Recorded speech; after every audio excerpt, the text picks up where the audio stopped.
오늘은 이제 서초동 사정도 저희가 좀 들어봐야 돼서 서초동 사정의 정통한 전문가죠. 서초동에 나가 있는 검찰 출입 법조 기자 김태현 기자 만나보겠습니다. 나와 계십니까? 예, 안녕하십니까. 김태현입니다. 지금 누구 성대모사 한 거예요? 저는 김현정을 따라하는 박영식을 따라하는 김태현입니다. 어서 오십시오. 어서 오십시오. 김현정 씨가 굉장히 긍지가 넘치겠어요. 나를 성대모사하는 아, 사람도 있구나. 저희가 띄워드리는 거죠. 근데 왜 그럼요. 자꾸 이렇게 탄압을 해? 우리 박영식하고 김태현이 하는 유튜브. 그러니까요. 예. 그 유튜브 방송 이름 뭐예요? 게으른 벌꿀즈입니다. 게으른 벌꿀즈. 게으른 벌꿀즈. 여러분 너무 재밌습니다. 꼭 네. 저 구독해 주시기 바라겠습니다. 예. 네. 자, 자. 오늘 서초동 사정 알아봐야죠. 네. 자, 우리 김태형 기자님은 이 충격적인 대법의 파기환송 결정 어떻게 보셨습니까? 이거는 뭐 이론의 여지가 없이 정치적인 판결이다. 저는 이렇게 봤습니다. 아, 정치적인 왜- 판결이다. 예, 그렇게 볼 수밖에 없는 게 음. 그 대법원 판결문을 보면요. 음. 정확히 77페이지입니다. 판결문 77페이지에 이 대법원에서 본인들이 정치적인 판결 그리고 제대로 된 판결을 하지 않고 졸속으로 했다라는 점이 명확하게 나와 있는데요. 네네네. 거기에 1심과 2심의 판결문을 두고 법리적인 이제 판결이 좀 다르기 때문에 거기서 취소 선택하면 된다라는 내용이 들어가 있어요. 그러니까 사건 기록 6만 페이지인지 뭐 9만 페이지인지 뭐 그 언론에서 보도가 되고 있는 그 사건 기록을 전체를 보지 않고 1심의 판결문만 보고 우리는 선택을 했다. 예. 1심의 판결문은 검찰의 주장을 그대로 받아준 거였는데 예. 우리는 검찰의 주장을 그대로 받아줬다. 그 더 이상의 뭐 수기는 없었다라는 점을 대법원 스스로 지금 자백을 한 겁니다. 사실상. 이 전자문서 7만 페이지를 읽었을 리는 만무하겠죠? 그 판사들이 제일 싫어하는 게요. 재판에 증거로 제출된 녹음 파일 듣는 거랑 네. 그리고 그 종이로 인쇄되지 않은 온라인으로 컴퓨터로 보는 거 두 개입니다. 아, 그 온라인으로 보는 거는 왜 싫어해요? 그 이제 우리 판사님들이 손에 이제 골무를 끼고 종이를 넘기는 게 아. 이게 이제 그 판사님들의 어떤 내공이 쌓였다는 것을 보여주는 그 장면이거든요. 아. 그 스킬이거든요. 예, 예. 그러니까 이 종이로 빡빡빡빡 넘겨야지 이걸 빨리 볼 수 있는데 온라인으로 보면 그러니까 컴퓨터로 보면 그걸 못 하거든요. 네. 그러니까 오히려 불편하다고 생각하셔서 그 판결문이나 아니면 증거 자료들은 온라인으로 보지 않고 그 종이로 인쇄를 해서 봅니다. 그 10명의 그 꼰대들이 그 네. PDF 그 문서를 본다는 것 자체가 그림이 잘 그려지지 않아요. 우리 저 조이대도 그럼요. 그날 네. 앞서 말씀드렸지만 종이를 부들부들 떨면서 읽었잖아요. 그렇죠. 예. 그렇죠. 예. 그리고 그 재판 들어가 보면 그 판사들이 이렇게 종이 탁탁탁 넘기는 게 네. 심지어 검사들도 그 엄지손가락에 골무를 껴놓고 네. 그 종이 지면을 넘겨가면서 증거들을 보는 게 일종의 그들 나름의 멋이라고 생각을 하는 것 같은데 예. 그렇게 아니- 보지 않는 게 좀 그렇고요. 그리고 판결문에 단서가 하나 더 있습니다. 네. 아, 예. 뭐가 있냐면 보통 대법원의 심의 과정은 그 대회비예요. 어떻게 진행이 되는지 아무것도 공개가 되지 않는데 네. 이번 판결에서는 판결문에 이 대법원에서 자기들이 어떻게 심의를 했는지를 전부 다 공개를 해놨습니다. 그러니까 심의를 한다는 것, 대법원 전원합의체의 회의가 열린다는 것 자체가 서로 이견이 있고 서로를 설득하기 위한 그 어떤 과정인데 예. 굳이 거기에다가 토론을 할 필요가 있었다. 음. 그리고 이견이 있었다. 그래서 토론을 했다. 뭐 이런 내용들이 들어가 있어요. 네. 아, 그러니까 애초에 이런 정치적인 논란을 의식하고 쓴 판결문이다. 이렇게 읽힐 수밖에 없는 거죠. 아, 근데 아무리 1심 판결을 복사해서 붙여넣기 했다고 하더라도 정확한 사실관계에 대한 판단을 대법원도 어쨌든 이게 법률심이니까 어떤 법률적 쟁점이 있고 1심과 2심이 왜 다른지를 대법원이 결론을 내려주는 곳인데 아니 최소한 이재명 그 후보가 과거에 김문기와 골프를 쳤다 안 쳤다 이 발언을 하지도 않았는데 그렇죠. 이거를 1심 판결이 그렇게 잘못 판결을 그대로 답습한다는 게 이게 말이나 되는 거냐. 게다가 아니 3심이 살펴봐야 될 것이 2심 판결문 아닙니까? 그렇죠. 왜 2심문을 그렇죠. 띄고 1심 판결문을 복붙해요? 아. 어떻게 보십니까? 아니, 대법원 전원합의체는 결국은 하급심들이 이제 어떻게 판단을 하면 된다 기준을 정해주는 것인데 그렇지. 본인들이 기준을 정해지지 않고 책임을 회피하기 위해서 1심 판결문을 취소 선택했다고 하는 것은 대법원 자체의 그 존재 가치를 아예 없애버린 거죠. 그 김 기자님, 네. 저는 이런 생각이 들거든요. 이게 그 1심 판결을 복붙했다면은 결국 한성진이가 1심 판사잖아요. 네. 한성진이한테 야 이렇게 판결해라고 조이대가 지시했을 가능성 이거 배제할 수 없는 거 아닙니까? 아, 근데 그렇게까지 이제 가버리면 저희가 너무 이제 음모론에 빠지기 때문에 이게 뭐 우리가 음모론이고 나발이고 간에 아니 모든 상상이 다 가능한 조이대 아닙니까? 아, 그럼요. 저희가 뭐 내란도 겪었는데요. 뭐 상상 못할 일은 없죠. 아 그리고 그게 네. 있는 것 같아요. 그 이제 일반인들의 관점에서 이 사건을 바라봤을 때 대법원 전원 합의체가 이 회부되고 나서 9일 만에 이것을 판결 내리는 것이 가능한가에 대해서 법조인들 대다수가 자신도 변호사가 되고 나서 전원 합의체가 이렇게 빨리 결론을 내리는 거는 태어나서 본 적도 없고 변호사가 되고 나서도 본 적이 없다. 이런 이제 SNS 글을 올리시는 분들도 굉장히 많던데 우리 김태형 기자가 그간 법조 출입하면서 전원 네. 합의체가 평균적으로 실제 공직선거법이든 아니든 간에 이렇게 빨리 결론을 내린 적이 있습니까? 아니, 본 적이 없습니다. 본 적이 그리고 없다. 뭐 대략적으로 잡아도 6개월 이상 걸려요. 6개월 그러니까 이상이요? 예, 왜냐면 자료를 보는 데에 그 9만 페이지나 되는 자료를 보는 데에 그 하루 이틀 걸리는 게 아니거든요. 그러니까 9만 페이지, 뭐 6만 페이지로 줄인다고 하더라도 500페이지짜리 그 전화번호부 같은 그 책자가 네. 500페이지라고 해도 1200개가 있는 거예요. 예. 네. 예. 그러니까 그거를 하나하나 다 보는데 그거를 9일 만에 볼 수 있다? 그러면 그건 소모즈죠. 그거는 판사가 아니죠. 그러니까 AI 판사, 뭐 컴퓨터가 이제 AI를 돌리면서 거기서 자기네들이 컴퓨터로 연산을 표식한 게 아니라면 예. 그건 불가능한 거고. 그리고 이 대법원 전원합의체가 열리는 이유는 숙의를 하기 위함이거든요. 그러니까 이게 이제 자기들끼리 토론을 하고 그리고 이 자기들끼리 토론한 것을 통해서 이게 기준이 생겨나가기 판례가 생기는 거기 때문에 굉장히 신중하게 그 소기를 해 나가는데 네. 이번 같은 경우에는 23일에 배당이 되자마자 다음날 한 번 더 잡았고 그럼 이틀 만에 다 볼 수는 없는 거 아닙니까? 그럼요. 그리고 이제 28일에 뭐 추가 기일을 잡는다고 해놓고 5월 1일에 이제 선고를 해버렸는데 지금 대법원에서 해명을 하기로는 뭐 3월 달에 판결이 나온 뒤부터 이거 확인을 했다라고 얘기를 하는데 아니 그게 배당이 되지도 않았는데 사건을 어떻게 봅니까? 그러니까 그 말 자체가 그 대법원이 굉장히 위법한 행동을 해왔다라는 것을 너무 이제 의식하는 것 같고 네. 그래서 지금 대법원이 이제 한동안에는 그 미국의 선거 그 관련해서 뭐 판례가 있다느니 뭐 여러 이제 판례가 있다느니 설명을 했지만 예. 최근 들어서는 지금 약간 이제 조용한 상태입니다. 네. 별다른 입장이 나오지 않고 있는 상태입니다. 알겠습니다. 그 지금 대법원 판단이 잘못됐다면 뭐 내규를 어긴다든지 또 법을 어겼잖아요. 뭐 소부에다 네. 일단 배당한 다음에 그런 다음에 안 되면 이제 전원합의체로 넘겨야 한다라는 이런 뭐 규정이나 법규를 이제 어기고 그 멋대로 그냥 판단을 한 건데 이거 엎을 방법은 없습니까? 대법 판단이 잘못됐다고 엎을 방법은 없나요? 예. 일단 대법 판단이 잘못됐다는 것에 대해서는 뭐 헌법 소원도 가능하게 네.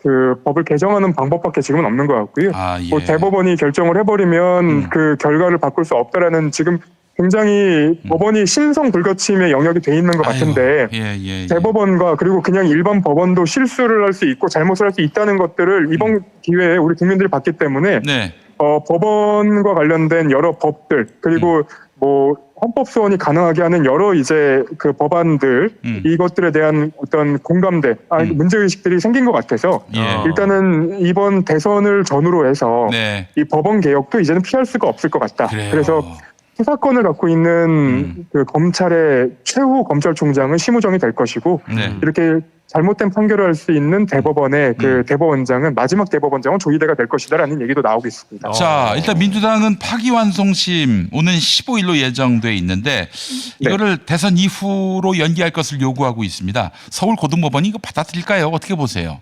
아직까지는 별다른 입장이 나오지 않고 있는데요. 네. 첫 번째 그 5월 15일에 이제 공판이 진행이 되긴 할 겁니다. 만약에 이제 지금 받아들이지 않는다면. 네네네. 근데 통상적으로는 공판 기일에 그 피고인에게 송달이 되지 않으면 네.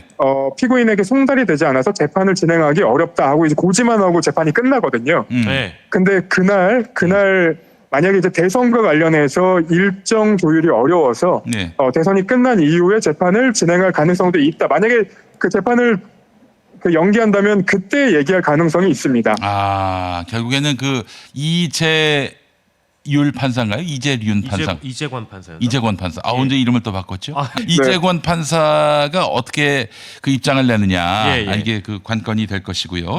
아, 그래요. 그 지금 오늘 그리고 오늘, 하나 더 말씀드릴 게 예. 그 고법 같은 경우에는 대등재판부가 진행을 합니다. 네네네. 대등재판부라는 건 부장판사 3명이 들어간다는 건데 네네. 여기는 이제 대법원 전원합의체처럼 네. 부장판사 3명이서 서로의 논리를 가지고 싸우기 때문에 네. 여기서도 9만 페이지의 자료를 다 봐야 됩니다. 아, 그래요? 예, 오. 그러면 네. 서로가 서로의 이제 의견과 그리고 주장을 서로 이제 반박을 하고 논리 전개를 해야 되기 때문에 네. 그 9만 페이지의 자료를 보지 않으면 재판이 될 수가 없습니다. 그렇죠. 근데 그 시간만 두고 보더라도 5월 15일에 이 재판을 진행하기는 어려운 상황이고 그리고 5월 15일에 이제 송달이 만약에 이제 완료가 되고 그 다음 재판이 진행된다고 하더라도 결국은 이재명 그 후보 측의 주장 그러니까 파기환송심에서는 원래 무죄였던 게 유죄로 돼서 돌아온 거기 때문에 네네네. 이 이재명 후보 측의 주장을 듣지 않을 수가 없습니다. 네네. 그러면 22일에 결론을 내리기도 어렵고 네. 29일에 재판까지 진행이 만약에 되고 난다면 그러니까 그때 5월 말까지 재판이 진행되고 난다면 재판 결과는 6월 대선 전에는 나올 수 없습니다. 아, 우리 저 김태형 기자님은 나이브하다는 소리를 들을진 몰라도 그 지금 법상식으로 보자면은 파기환송심 결과가 대선 전에 네. 나오긴 어렵다 이렇게 보시는 거군요. 김용민 PD님과 방송할 때도 제가 나이브 소리 많이 들었지만 네. 그 당시에 제가 얘기했던 게 대부분 맞았습니다. 왜냐하면은 지금 조이대가 튀었던 거지 상식적으로 보면은 우리의 예측이나 김태형 기자의 그 관측이나 이게 다르지 않아요. 틀리지 않고 대개는 맞았어요. 그렇죠. 예, 왜냐면 상식에 기반하니까. 그렇죠. 그리고 상식적인 그 판사들이 코트넷의 실명으로 법원 내부망에 지금 글을 올리고 있는 상황이 됐기 때문에 네. 여론의 압박 그리고 이 사법부 내부에서의 또 아래에서부터 위로 올라오는 압박들도 분명히 있어서 이걸 이제 무리하게 대법원처럼 이 고등법원이 추진하겠느냐라는 이런 의구심들도 분명히 있지만 하지만 긴장을 늦춰서는 안 될 것 같고요. 네. 어쨌든 그 하나만 정리를 하자면 어쨌든 고등법원에서 빠르게 사람까지 보내가지고 송달을 했다라는 보도는 나왔는데 이재명 후보 측에서 송달을 받았다라는 지금 소식이 아직 안 나온 거죠, 그러면? 네, 그 집행관들을 보냈다라는 얘기까지는 나오는데요. 네네. 이게 이제 집행관들을 보내도 맹점이 하나가 있습니다. 네. 예. 그러니까 예를 들면 그 관할 구역이 있어서 예. 예를 들면 이제 인천에 이 관할을 두고 있는 집행관이 예. 그러니까 이제 이재명 대표 집이 있는. 네. 네. 그렇죠. 이제 그분이 차를 몰고 이재명 후보를 찾아다니다가 네. 딱 이제 어떤 그 전광판에 이제 부천이라는 얘기가 나오면 이제 차를 돌려야 됩니다. 그러니까 인천을 벗어나지 못해요. 지역을 못 벗어난다는 얘기죠? 못 벗어납니다. 마찬가지로 서울중앙지법도 이제 더불어민주당 당사로 가는 것 같은데 예. 당사까지 갔다가 이제 경기도로 못 넘어갑니다. 근데 이재명 후보 같은 경우에는 지금 예. 지방 투어를 하고 있죠. 예. 예. 송달을 하러 갈 수 없습니다. 만약에 하고 싶으면 전국 법원에다가 지금 집행관들을 다 보내야 돼요. 그러니까 이게 이제 방송 보시는 분들은 송달이 됐다는데 왜 자꾸 송달을 안 받았다고 얘기를 하냐. 이미 사람까지 보내서 법원이 보냈지 않냐라고 이제 오해를 하시는데 아직 이재명 후보 측에서는 그 집행관들을 만난 적도 없고 받을 네. 수 있는 지금 상황이 안 된다라는 거를 설명을 주신 거예요. 네. 그렇죠. 예. 이해됐습니다. 알겠습니다. 예. 우리 아마 집행관들도 뜻이 있는 분이라면은 이게 말하자면은 대법원이 이런 식으로 정치 개입하면 안 된다라고 생각한다면은 예. 원칙대로 네. 규정대로 아마 할 거예요. 그렇죠, 그렇죠. 그런 네. 기대를 해보고요. 자, 어쨌든 지금 파기환송심 대선 이후의 결과를 지금 민주당은 요구하고 있는데 서울고법이 어떻게 반응할지 지켜봐야 될 것 같습니다. 자, 지금 검찰 얘기로 살짝 넘어와서 하나만 더 여쭙겠습니다. 네. 이선 검사들 사이에서 심우정의 이런 행태에 대해서 비판하는 목소리는 없습니까? 그 비상계엄을 기준으로 이제 봐도 네. 그러니까 윤석열 구속을 취소했던 그 시점으로 봐도 심우정 검찰총장에 대한 비판은 찾아보기가 어렵습니다. 아, 검찰 그래요? 내부 분위기는 여전히 이제 검찰 개혁을 하려는 이제 민주당에 대한 적개심이 더 큰 상황인 것 아, 같고요. 그래요? 예. 그리고 마찬가지로 지금 뭐 김건희라던가 윤석열에 대한 수사를 진행을 해야 되는 상황이고, 네. 그리고 그에 대한 수사가 진행된다는 보도도 나온 상황이지만, 네. 여태까지 공범들을 뭐 도이치모터스 것만 보더라도 네. 공범들을 조사하는 것 외에는 김건희를 소환 조사조차 못하고 있습니다. 네. 그러니까 우리 법원은 이재명 후보의 그 대선을 어떻게 상관하지 않고 대선 기간을 개의치 않고 지금 선고를 하겠다는 모습을 보이고 있지만, 네. 우리 검찰은 희한하게도 탄핵된 윤석열 씨와 그리고 그의 부인에 대한 수사를 마치 이제 대선에 영향을 줄까봐 안 한다는 식으로 피해 나갈 가능성도 좀 배제할 수는 없는 것 같습니다. 네. 그 이번 달 안에 혹시 김건희 소환 조사 가능할까요? 지금 이 상황이라면 저는 안 할 거라고 봅니다. 아 그래요? 네, 대선이 지나서야 가능하겠네. 아 예. 참. 김건희는 근데, 김건희지 뭐. 네. 근데 왜 그걸 소환을 안 하는 겁니까? 참 아직 답답하네요. 김건희 자연인인데요. 정권이요. 그래요. 자, 어떤 마지막으로 이번 주가 슈퍼 위크인데 네. 우리 김태형 기자가 주목하고 있는 내용 하나만 좀 들어보고 마무리하도록 하겠습니다. 어떤 일단은- 흐름에 주목을 해야 될까요? 예, 일단은 이번 주는 사실 대선이 정말로 시작되는 주이기 때문에 그렇죠. 예. 법원이 어떻게 판단을 하냐를 저는 가장 이제 좀 중요하게 봐야 될 것 같습니다. 왜냐하면 5월 13일에 그 이재명 후보가 또 법원에 출석하기로 예정돼 있고요. 네. 5월 20일에도 예정이 돼 있고 5월 27일에도 예정이 돼 있습니다. 그리고 이 대선 당일인 6월 3일까지도 지금 그 출석이 예정이 돼 있는데 이 각각의 기간들이 굉장히 의미가 있습니다. 5월 13일 같은 경우에는 대선이 시작되는 바로 이제 그 날이고요. 그리고 5월 20일 같은 경우에는 재외국민 투표가 시작되는 날입니다. 아, 그리고 5월 27일은 사전 투표가 시작되기 직전입니다.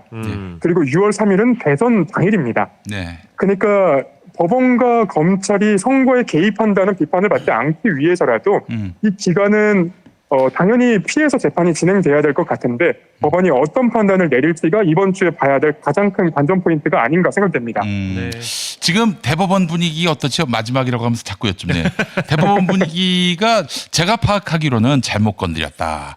지금 네. 그 분위기인 것 같은데 맞나요? 그러니까 대법원도 지금 잘못 건드렸다라는 것과 더불어서 지금 이 판결이 정치적인 판결로 보일 수밖에 없는 상황이 됐기 때문에 네.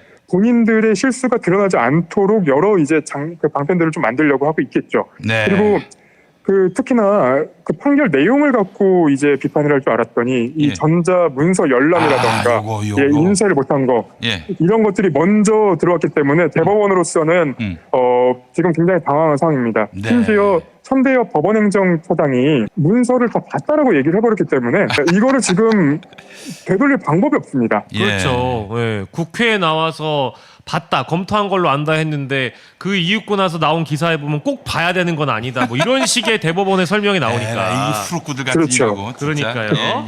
예, 예. 예, 오늘 서초동 사정 우리 김태현 기자, 검찰에 정통한 법조 기자 김태현 기자 만나봤는데요. 지금까지 너무 좋은 말씀 잘 들었습니다. 고맙습니다. 감사합니다.